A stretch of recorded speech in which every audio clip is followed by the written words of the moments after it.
ప్రపంచానికి petrol, diesel అందించే అత్యంత కీలకమైన మార్గం స్ట్రెయిట్ ఆఫ్ హార్ముజ్ వద్ద ఇప్పుడు యుద్ధ మేఘాలు కమ్ముకున్నాయి. ఒకవైపు అమెరికా తన యుద్ధ నౌకల్ని మోహరిస్తే, మరోవైపు ఇరాన్ తన క్షిపణుల్ని సిద్ధం చేస్తోంది. కానీ ఇద్దరి దిగ్గజాల మధ్యలోకి నిశ్శబ్దంగా 4 భారత యుద్ధ నౌకలు ప్రవేశించాయి. ఇది కేవలం గస్తీ మాత్రమేనా? లేక మారబోతున్న ప్రపంచ రాజకీయాల్లో భారత్ తన అగ్రరాజ్య ముద్రను వేస్తోందా? భారత నౌకాదళాన్ని చూసి అమెరికా ఎందుకు ఉలిక్కిపడింది? మరియు డొనాల్డ్ ట్రంప్ భారత్ను ఎందుకు హెచ్చరించాల్సి వచ్చింది? ఈ మొత్తం గ్లోబల్ పొలిటికల్ థ్రిల్లర్ని ఈరోజు మనం లోతుగా మాట్లాడుకుందాం. ఎక్కడా స్కిప్ చేయకుండా వీడియో చివరి వరకు చూడండి. ఫ్రెండ్స్, ముందుగా మనం స్ట్రెయిట్ ఆఫ్ హార్ముజ్ ప్రాముఖ్యతను అర్థం చేసుకోవాలి. మ్యాప్లో చూస్తే ఇది ఇరాన్ మరియు ఒమన్ దేశాల మధ్య ఉన్న ఒక చిన్న సముద్ర మార్గం. దీని వెడల్పు కేవలం 33 కిలోమీటర్లు మాత్రమే. కానీ ప్రపంచవ్యాప్తంగా అమ్ముడయ్యే చమురులో 30% నుంచి 35% ఇక్కడి నుంచే వెడుతుంది. సౌదీ అరేబియా, ఇరాక్, కువైట్ మరియు యుఏఈ వంటి దేశాలు తమ చమురుని ఈ మార్గం ద్వారానే ప్రపంచానికి పంపిస్తాయి. ఒకవేళ ఈ మార్గం గంటసేపు మూతపడితే ప్రపంచవ్యాప్తంగా పెట్రోల్ ధరలు ఆకాశాన్ని తాకుతాయి, ఆర్థిక వ్యవస్థలు కుప్పకూలుతాయి. అందుకే దీన్ని ప్రపంచం యొక్క చోక్ పాయింట్ అని పిలుస్తారు. ఇక్కడ ఇరాన్ మరియు అమెరికా మధ్య ఎప్పుడూ ఉద్రిక్తతలుంటాయి. అటువంటి నిప్పుల కొలిమిలోకి ఇప్పుడు భారత యుద్ధ నౌకలు ప్రవేశించాయి. అంతర్జాతీయ మీడియాలో వచ్చిన వార్తల ప్రకారం భారత నౌకాదళానికి చెందిన 4 శక్తివంతమైన యుద్ధ నౌకలు నేరుగా స్ట్రెయిట్ ఆఫ్ హార్ముజ్ లోపలికి చేరుకున్నాయి. సాధారణంగా భారత్ ఇటువంటి సున్నితమైన ప్రాంతాల్లోకి వెళ్లదు. కానీ ఈసారి భారత్ తన వ్యూహాన్ని మార్చింది. ఇరాన్ తన సముద్ర మార్గంలో భారతీయ నౌకలకి పూర్తి రక్షణ ఇస్తామని చెప్పింది. అంటే ఇరాన్ భారత్ని తన అత్యంత సన్నిహిత మిత్రుడిగా చూస్తోంది. మరి ఇరాన్ హామీ ఇచ్చిన తర్వాత కూడా భారత్ యుద్ధ నౌకల్ని ఎందుకు పంపింది?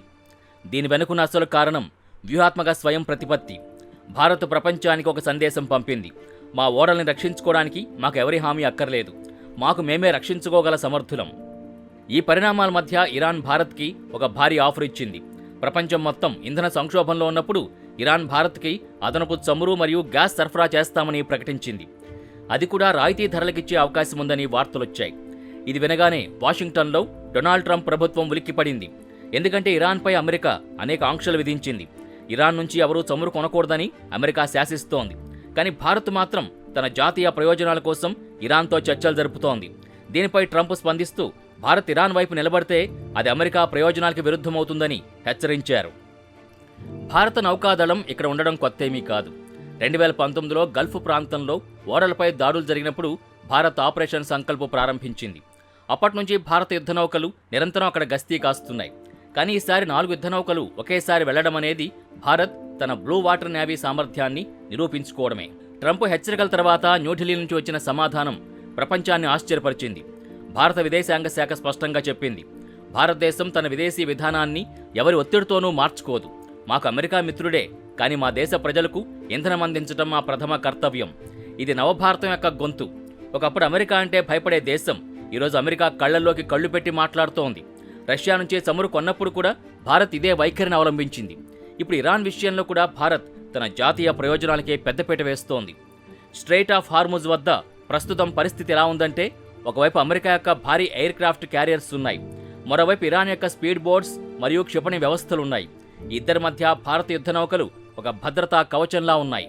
భారతీయ చమురు ట్యాంకర్లు వెడుతున్నప్పుడు భారత నౌకాదళ హెలికాప్టర్లు ఆకాశంలో నిఘా పెడుతున్నాయి. రాడార్ సిస్టమ్స్ ద్వారా ప్రతి కదలికను పర్యవేక్షిస్తున్నారు. దీనివల్ల అంతర్జాతీయ షిప్పింగ్ కంపెనీలకి ఒక నమ్మకం కలిగింది.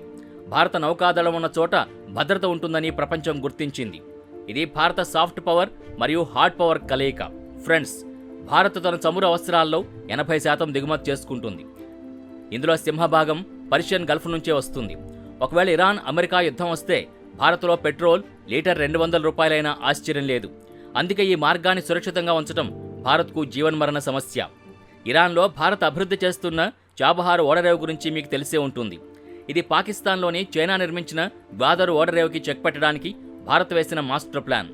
ఇరాన్ భారత్ సంబంధాలు బలపడితే ఆఫ్ఘనిస్తాన్ మరియు మధ్య ఆసియా దేశాలకు భారత్ ఒక కొత్త ద్వారం తెరుస్తుంది. అందుకే ఇరాన్ వదులుకోవడానికి భారత్ సిద్ధంగా లేదు. డొనాల్డ్ ట్రంప్ తన రాజకీయాల్లో అమెరికా ఫస్ట్ అంటారు. భారత్తో ఆయనకు మంచి సంబంధాలు ఉన్నప్పటికీ ఇరాన్ విషయంలో ఆయన చాలా కఠినంగా ఉంటారు. ఒకవేళ భారత్ ఇరాన్ నుంచి పెద్ద ఎత్తున చమురు కొంటే అమెరికా భారత్పై కొన్ని ఆంక్షలు విధించే అవకాశం ఉందా? నిపుణుల అభిప్రాయం ప్రకారం అమెరికా అటువంటి సాహసం చేయదు. ఎందుకంటే చైనాను అడ్డుకోవాలంటే అమెరికాకు భారత్ సాయం కావాలి. హిందూ మహాసముద్రంలో భారత్ లేకపోతే అమెరికా ఒంటరైపోతుంది. అందుకే ఈ ఉద్రిక్తతలు కేవలం మాటలకే పరిమితమవుతాయి తప్ప క్షేత్రస్థాయిలో భారత్ తన పంథాన్ని కొనసాగిస్తుంది. ఈ ఆపరేషన్ ద్వారా భారత నౌకాదళం తన సామర్థ్యాన్ని ప్రపంచానికి చాటి చెప్పింది. కేవలం తీర ప్రాంత రక్షణకే పరిమితం కాకుండా వేల కిలోమీటర్ల దూరంలో ఉన్న అత్యంత ప్రమాదకరమైన యుద్ధ ప్రాంతాల్లో కూడా గస్తీ కాయగలమని నిరూపించింది. భారత యుద్ధ నౌకల్లో ఉన్న అధునాతన బ్రహ్మోస్ క్షిపణులు మరియు రాడార్ వ్యవస్థలు ఏ శత్రువునైనా నిమిషాల్లో మట్టి కరిపించగలవు.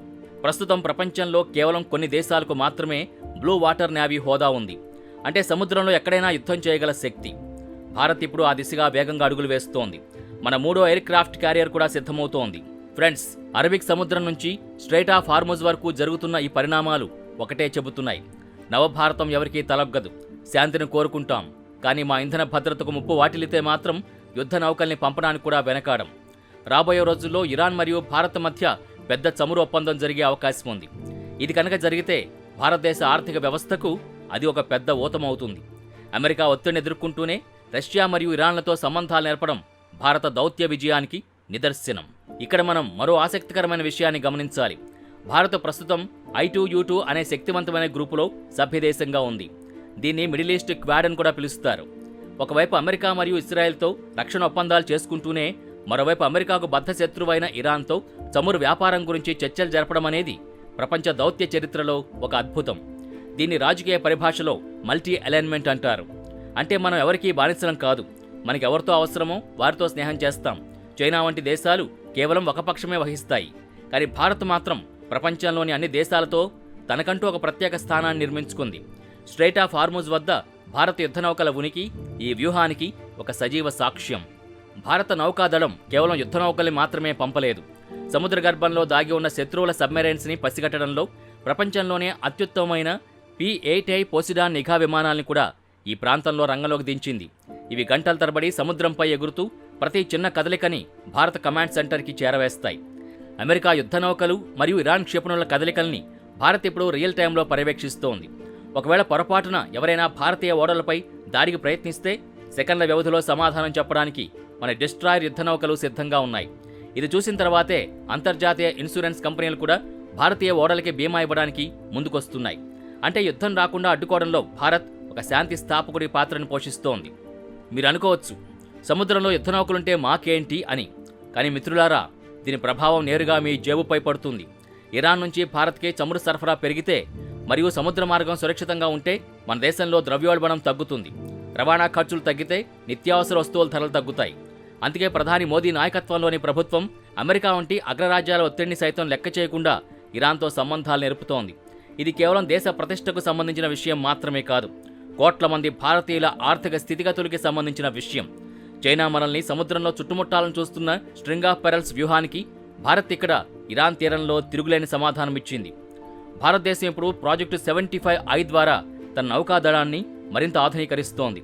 భవిష్యత్తులో స్ట్రైట్ ఆఫ్ హార్ముజ్ వంటి ప్రాంతాల్లో శాశ్వత నిఘా ఉంచడానికి భారత్ తన సొంత అణు జలాంతర్గాములను కూడా మోహరించే అవకాశం ఉంది. ఫ్రెండ్స్, భారత నౌకాదళం తీసుకున్న ఈ నిర్ణయం సరైందేనా? అమెరికా హెచ్చరికల్ని బేఖాతరు చేస్తూ ఇరాన్తో సంబంధాలను కొనసాగించడం మన దేశానికి లాభమా? మీ అభిప్రాయాన్ని తప్పకుండా కామెంట్ బాక్స్లో తెలియచేయండి. మీ ప్రతి కామెంట్ మాకు ముఖ్యం. ఈ వీడియో మీకు నచ్చినట్టయితే లైక్ చేయండి, మీ ఫ్రెండ్స్కి షేర్ చేయండి. భారతదేశపు శక్తి సామర్థ్యాల గురించి ఇలాంటి మరిన్ని ఆసక్తికరమైన వీడియోల కోసం మా ఛానల్ని ఇప్పుడే సబ్స్క్రైబ్ చేసుకోండి. పక్కనే ఉన్న బెల్ ఐకాన్ని నొక్కడం మర్చిపోకండి.